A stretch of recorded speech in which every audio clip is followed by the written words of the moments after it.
I'll just give a bit of background for people if it's your first time joining us. So we are in our second iteration of the Becoming series. And in the Becoming series, it's a space to learn more about the different careers that there are in energy efficiency and to learn from leaders in the field, ask questions, and figure out what opportunities there might be in a growing and pretty exciting sector. I know I'm a bit biased because, it's my sector, but I love it. I love the people. I love the community. So it's a great space to try to get into as you're looking for, a way to move forward in your career, in your studies, and anything along those lines.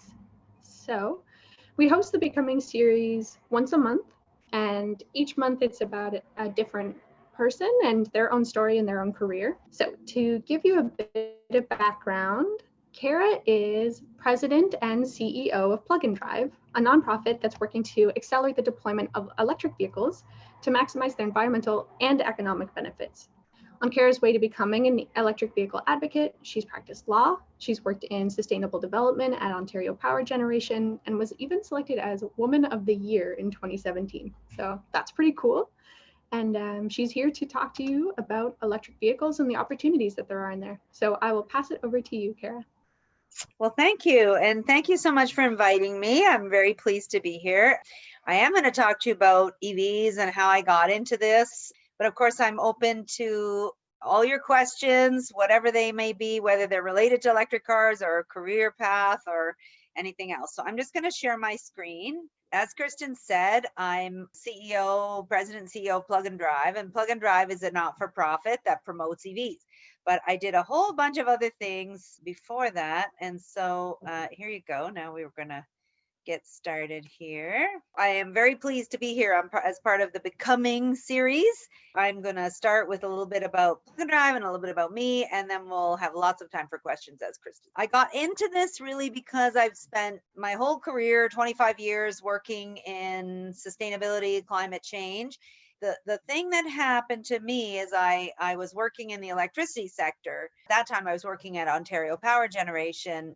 The thing that really became apparent to me was that when you look at where the big sources of greenhouse gases are, they're actually not where you might think. Transportation is actually the largest emitting sector in Ontario. And so if you're someone who cares about climate change, you might think, wow, then, transportation is really important. It's something that people need to start thinking about in terms of reducing our emissions. And if you work for a big utility that makes electricity, you might think like, wow, there's a huge opportunity here, because at the time I was working at OPG. OPG makes electricity mostly from nuclear and hydro. At that time, when I was working there, we were just in the process of going off coal. So actually, when I started at OPG, which is 1999, at that time, electricity was the largest emitting sector. So you just saw that the big three were transportation, industry, and buildings. At that time, electricity was actually the biggest emitter in the whole province, and that's because of coal plants. And while I was part of, the sustainability work there, we were going off coal. And you started to realize like, wow, we're going to have this really low emitting grid. It's going to be mostly nuclear and hydro and a little bit of wind and solar, a small amount of natural gas that runs at the peak.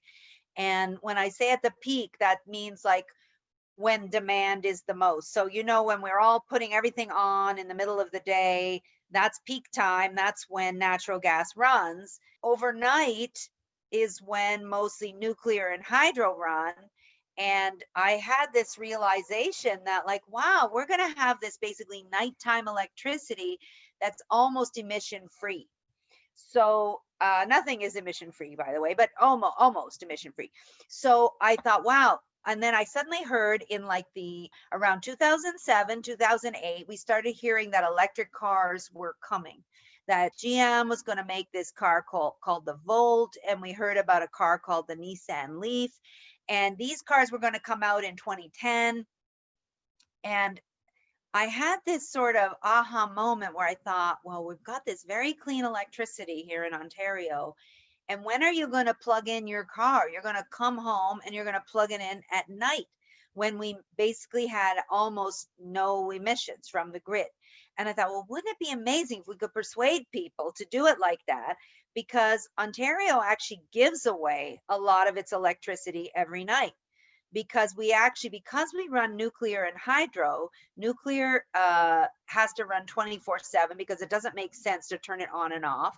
And hydro in Ontario is mostly run of the river, which means like we don't pond it up in big ponds like they do in Quebec. We don't have that kind of geography. It just runs all the time. It's like picture Niagara Falls. I mean, you don't stop it. It's always running. So this is what we call baseload generation. It runs 24/7. And so at night, when everyone's turning everything off and not using very much, we have a giant surplus of electricity on the grid. And it's basically wasted every single night because we don't have a lot of storage. You hear about the importance of storage. Well, we just don't have much here in Ontario. And so typically every night we give this electricity away to Quebec and to New York State for nothing because we can't use it. And so I had this great moment where I thought, well, if we could get people to plug cars in at night, we could both have a massive emission reduction and we could help Ontario with its surplus baseload, which is this wasted nighttime power, which most people don't know about. So it was a winner, not just for the environment, but it would also be a winner for the economy because we were giving that power away at night and we could actually get people to buy it by plugging in cars every night. So all this to say that there was this huge opportunity became obvious to me. And at that time, as I said, I was the VP of sustainability at OPG. And so I went to our CEO at the time and I said, look, EVs are coming. I did a business case. So sometimes when you really want to do something, you have to just pitch it yourself. So I went to him and said, look at how much money we could make at OPG if we could just get 1 or 2% of the people to plug in cars at night. And I showed the dollars. I didn't really, and then I said, oh, by the way, this would be a huge environmental benefit too. But, you kind of have to take it to people where they're at, which is if they, if you're the CEO of a big company, you're going to be more interested in knowing, like, what am I going to save? What's the money here? And the environmental benefit is more of a side benefit. So he heard it, he saw it, and to my great surprise, he was like, yeah, that makes sense. That's a good idea. And I said, by the way, if I stay inside OPG and try to do this, nobody will give any money to it because we all know when you work in a big company, I mean, other companies are not going to give money to another company to run a program. And so I said, you should pay me to leave and start up this separate organization that will promote electric cars because that'll be good for your bottom line. And then we can get other companies to give money too. And to my great surprise, he was like, yeah, okay. And then I walked out of that meeting and said, I think I just quit my job because I really didn't think it through. Like I thought it was a great idea. And I sort of had this business plan. And so then I walked out of there going, well, I guess I'm starting this separate company. So all this to say, sometimes when the job that you want isn't right there, you have to make it. And I kind of made it by accident. But this photo, I'm telling you all this story with this photo because this was the launch of our EV Discovery Center. And on the far left is the CEO of OPG, who was one of our big boosters to get this going. And this center, which is in Toronto at Finch and Dufferin, is the first place of its kind in the world, which was sort of a science center meets car showroom. And the whole idea of it was to help people understand electric cars and get on board with them. And we don't sell cars, and we just promote the concept and help people understand that environmental benefit and the economic benefit. Now, this is many years later, by the way. This did not happen after that meeting. Initially, we used to just do little pop-up events with one car and a charger at different public locations. This was a many years in the making, but this is where we ended up, which was the idea that consumers need a place they can go to learn about electric cars because it's not well understood. Dealers do not have a lot of supply still at this time. They do not have a lot of supply, so they're not as keen on selling them as things they have a lot of supply of. And so it was really needed, and we were very fortunate at the time to have Glenn Murray as our Minister of Environment, because he really understood the need for a place like this. And the government did help support it at that time, and as well as a whole bunch of other electricity companies who are the CEOs that you see in this row. It took quite a lot of haranguing, I would say, to try to get all these different players to come on board and support the concept. I found out that it wasn't so easy to get a lot of different players to contribute money to a cause that was not a charity. It was a business proposition, and I want to spend a few minutes talking about that.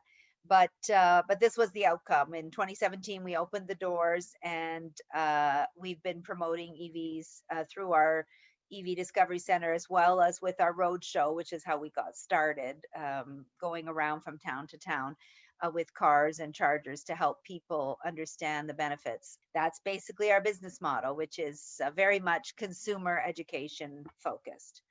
So as I said, I kind of got into startup by accident. As Kirstin said, I started my career as an environmental lawyer. I worked about 5 years on Bay Street as a lawyer, and then I went in-house, what they call as lawyers. That's what they say when a lawyer goes in to work inside a company.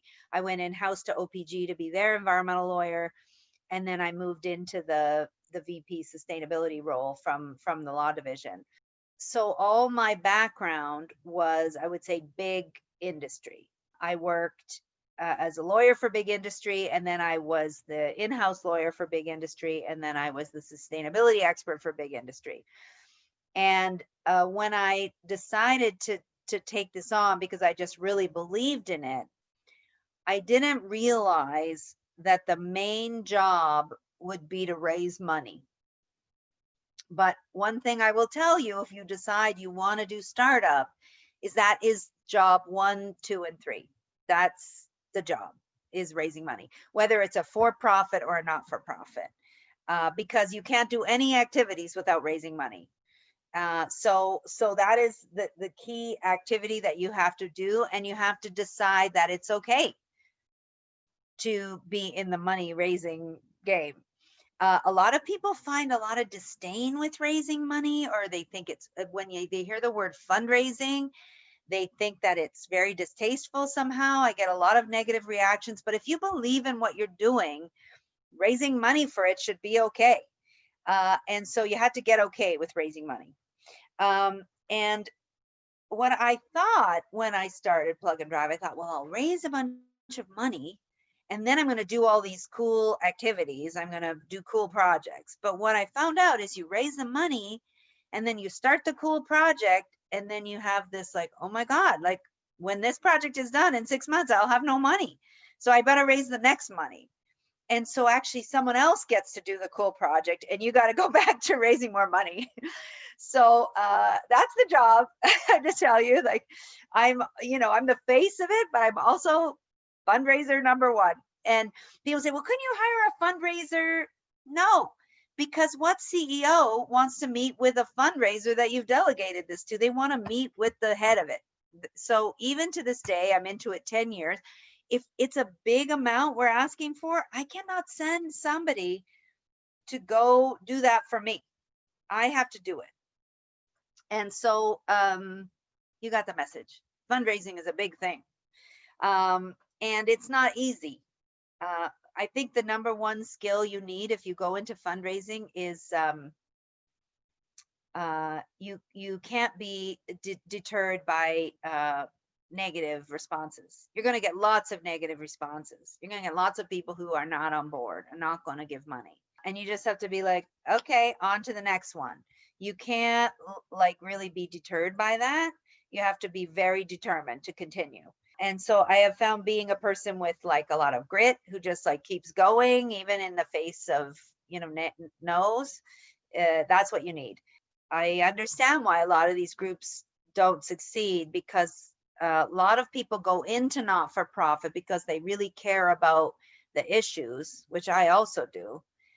But if you're, let's say you're really devoted to whatever issue it is, if it's a social cause or it's climate change or whatever it is, then often they're not that interested in being involved in raising money. And unfortunately, if you're in a not-for-profit, everyone has to care about raising money. If that's something you're thinking about for your future, get okay with being in sales. And what I will tell you about that, despite its negative connotations, is that we're all in sales. I don't care what job you have. Everybody is in sales. So get okay with it, because you're either selling yourself, even in an interview, you're selling yourself, you're selling your ideas, you're selling your ability. We are all doing it. And so it's not so different. I just actually have to put a number to it. But the rest of us are doing it anyway. So it's really not something to feel like, oh, this is so horrible, I don't want to be in sales. And the other thing that I learned in starting up a not-for-profit is that you set up your own board of directors. So I was in a position, it was a blank slate. I could pick board of directors. Great. I thought I'll have an all CEO board, and that will be amazing, right? There'll be leaders in their field, and they will help connect me to good people, and it will help me, raise money. It will help me get prestige and all that. Sounds like a really great idea. And I did do that. And then I realized when you do an all CEO board in electricity, that's all men. And I had this, like, as I was doing it, I was like, my God, I'm going to end up setting up a board without any women. And so that I thought, okay, maybe my criteria has to change. It can't just be CEOs in electricity companies. It has to be something else. So you have to be smart about choosing your board of directors. The great news on that is that you can set up your board with terms so that there is turnover, there's an opportunity to pick new people. And remember that this board of directors in the end is going to be able to fire you. So you better pick smartly, pick wisely, because they actually in the end get to decide who's the CEO. Even though I was the one who started it, I picked them, and now they can decide that they don't like me anymore. Also, starting your own organization, you have to hire people. And when it's small and it's just me, and then it was me and one student, and then it was me and like a junior, and then a student, and slowly we were building up to more and more people. It's very tricky, because in that stage you have to be jack of all trades, right? People that you choose have to be willing to do anything, pitch in type people who don't mind kind of doing a little bit of copying and a little bit of food serving and a little bit of executive meeting, the kind of people that are open to doing a little bit of it all. On the other hand, as you grow larger, you can start to have more diversified people, but it's really important to be smart about who you pick, and not to have people that are prima donnas who don't want to do some of the Joe jobs. And by the way, when I started Plug and Drive, it was just me. So obviously, everything from photocopying to meeting with CEOs was for me to do. And I staffed a booth. I did all sorts of jobs that I hadn't done in years. I sort of used to joke, it's like, yeah, I used to be like an executive at a big company. Now I'm like at a booth at the auto show. But if you believe in what you're doing, you don't mind what the task is if you feel like it moves you towards the goal. I'm not going to spend too much more time on sort of the whole startup, but if that's something that people want to talk about and learn more about, I'd be more than happy to talk about it. I know myself, I was already 20 plus years into my career when I did my startup. I think if you're at the beginning of your career, it's a lot tougher. I would say a lot tougher to do startup because you don't have the contacts. I certainly would recommend looking at it, trying to be objective. I would recommend spend a few years working for somebody first, because you can learn a lot while someone else is paying you, as opposed to just trying to start your own thing where it's really tough to get that meeting. The advantage I had is that I could get the meeting. I knew people in senior roles, and they would at least take the meeting. It didn't mean that they were going to fund it. but at least I would get that first meeting. Whereas I think when you're just out of school or relatively junior, it's going to be really tough to get those meetings at all. And so I do recommend at least a few years of working, meet people, take advantage of networking opportunities, and then, take your idea and try to move forward. So in case you don't know too much about EVs and plug and drive, I want to spend a few minutes on that, so to put you in the picture of what opportunities are out there in the EV sector. This is our EV Discovery Center. You saw a little glimpse of it with those folks standing in front of the ribbon cutting. This is around Finch and Dufferin, and it's a very cool place. If you've never been there, I hope you will come. We're open.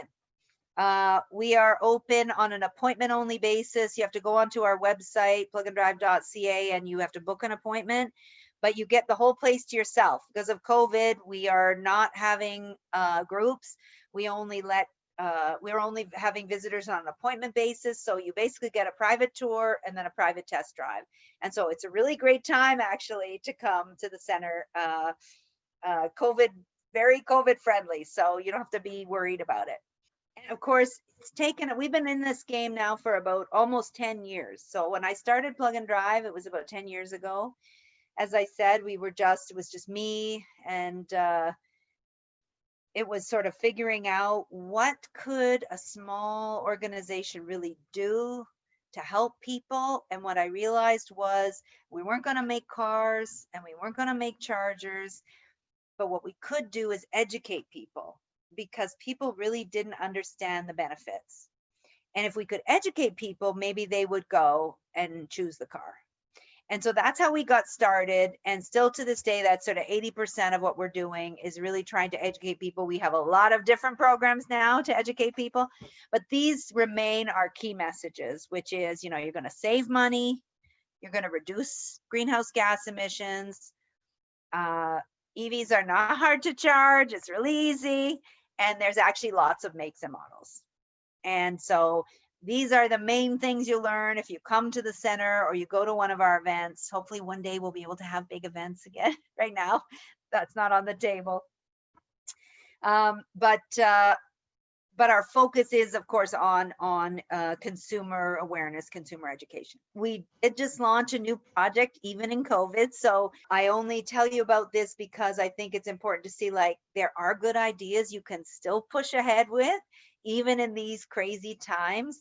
We decided that it was a perfect time to launch what we're calling our mobile EV education trailer, or MEET.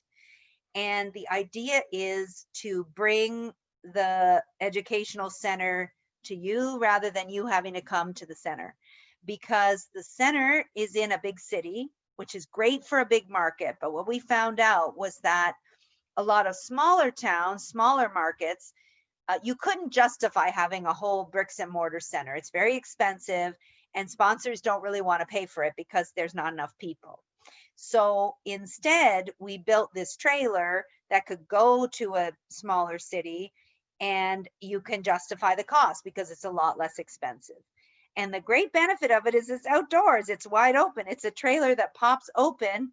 And so we can have visitors during COVID. So we have just launched this in Ottawa. It's in the parking lot of IKEA. It's absolutely beautiful and people are loving it. We're booking up every time slot that we have available. We're going on an appointment only basis for COVID. And as I said, like, the Ottawa market is very, very keen on EVs, and it's a friendly market to that. So we're really happy with how it's going so far. We've only been running for about 3 weeks. If you're in the Ottawa area, please do come and check it out. This is another view so you can see how it's open. So it's sort of like a mini Discovery Center on wheels. And once we're done with Ottawa, we're going to move on to other cities all across Canada. So wherever you are, I hope that we're going to get to a city near you.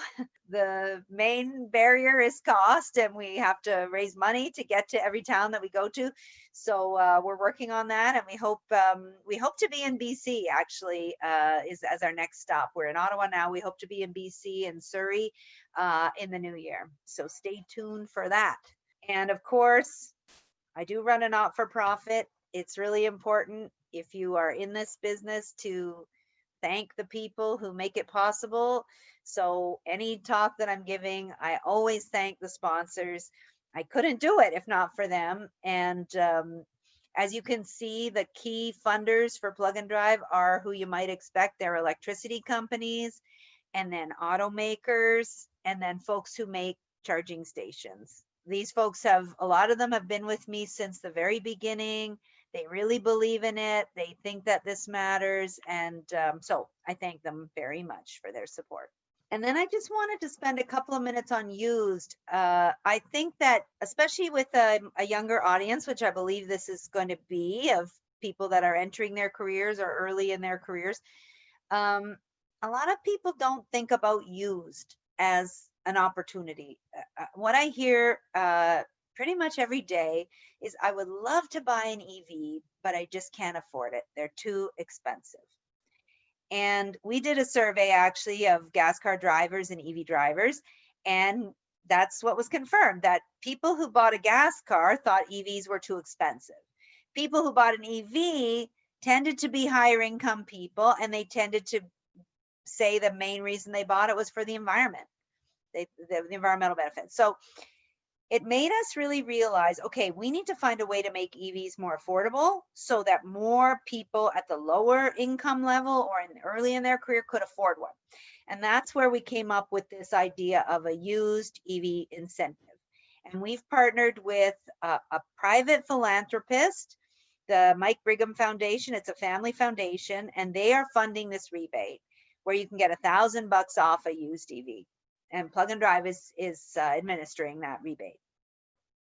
It's been really amazing because we've been able to help a lot of young people and seniors get into EVs. And the thing that it did is more important than anything is make people realize, wow, like I didn't realize there were used EVs in the market already. And there are actually a lot of different makes and models and very good prices.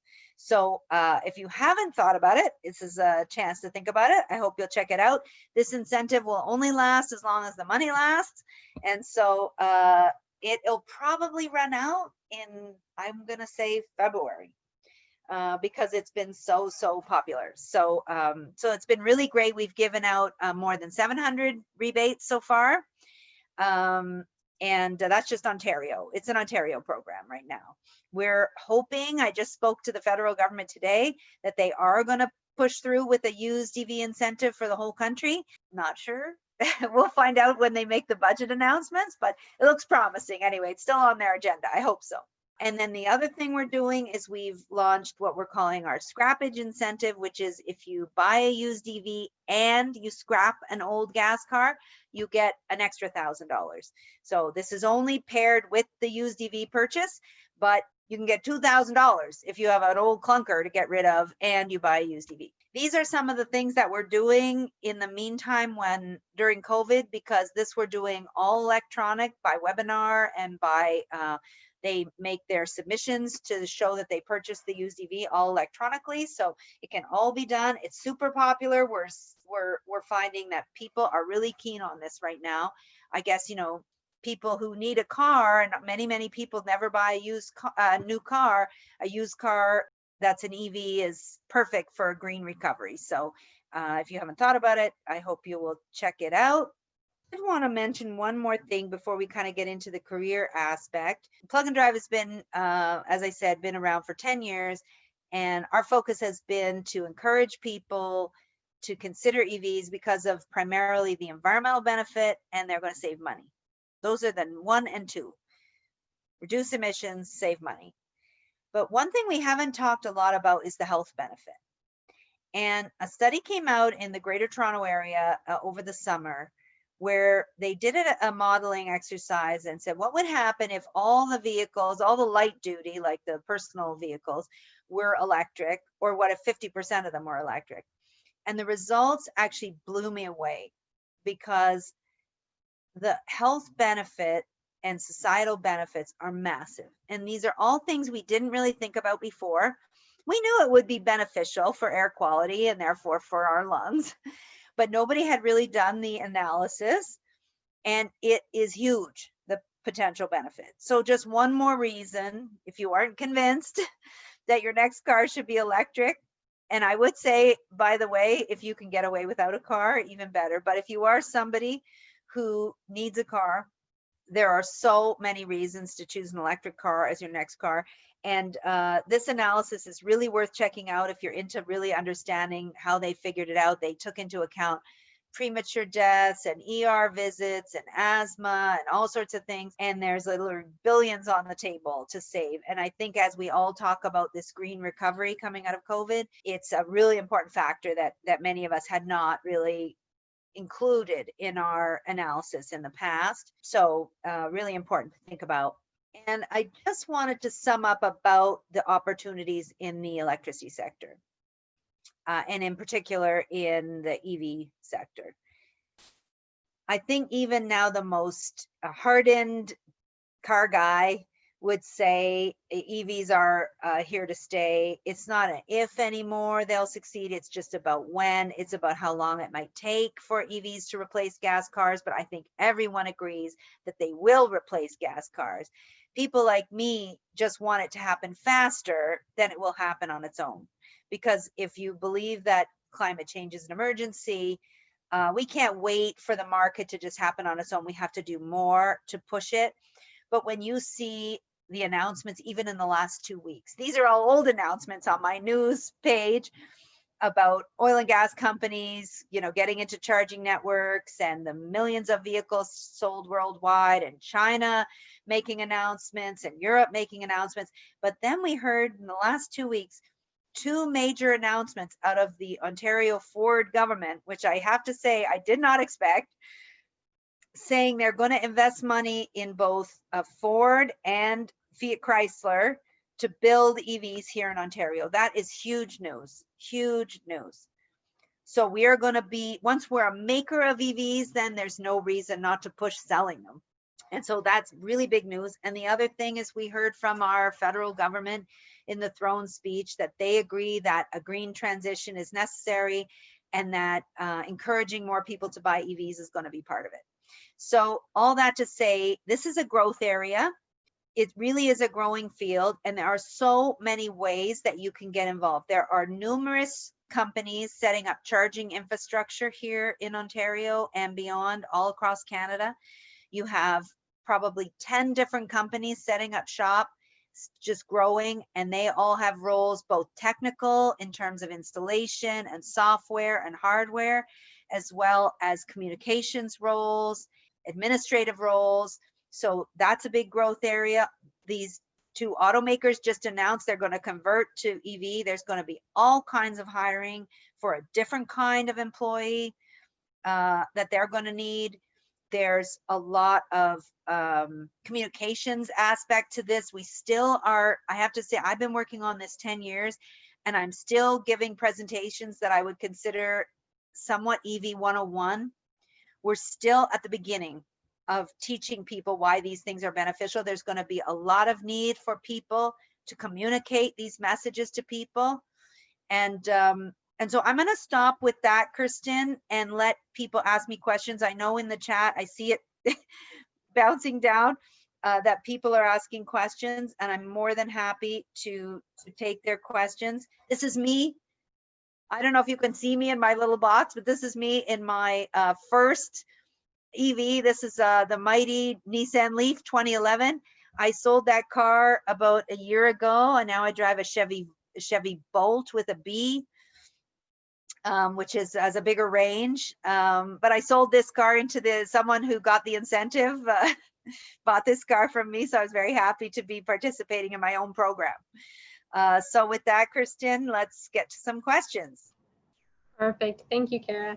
So we've got 5 or 6 minutes left. So if you've got questions, I would throw them in the Q&A, and it can be questions, she shared a ton of great information. So if you're interested in the electric vehicle sector and where that's going, if you're interested in a startup and any questions around that, or even around her role in law or in Ontario power generation, she's a great source of information. So I'll be watching for those in the Q&A. For now, there were some that were submitted ahead of time. So one, you already touched on this in your presentation, but they were asking about there are incentives to get more EVs on the road, but unless we're also removing gas and diesel vehicles at the same time, it's hardly sustainable. So have you seen systems, financial or other, that encourage the adoption of EVs while reducing internal combustion engines? Yeah. And so you talked about the scrapping program. Yeah. Yeah.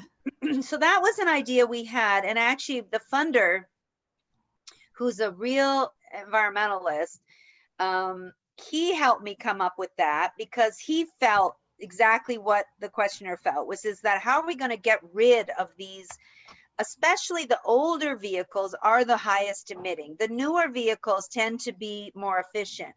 And so by incenting people to take it off the road, so our program actually ensures this thing does not get fixed up and resold. It actually gets scrapped, and we get a certificate that it has been scrapped. And so that's one way. And there are other programs like that in other provinces. I know that Quebec and BC both have some interesting programs on the books that relate to that. The other thing, honestly, is that if you have someone buying a new EV, it takes time, but it does eventually reduce the number of people buying gas cars. I mean, another thing we do need to do, frankly, and I do get a question a lot of time, well, what about active transportation? What about cycling? What about transit?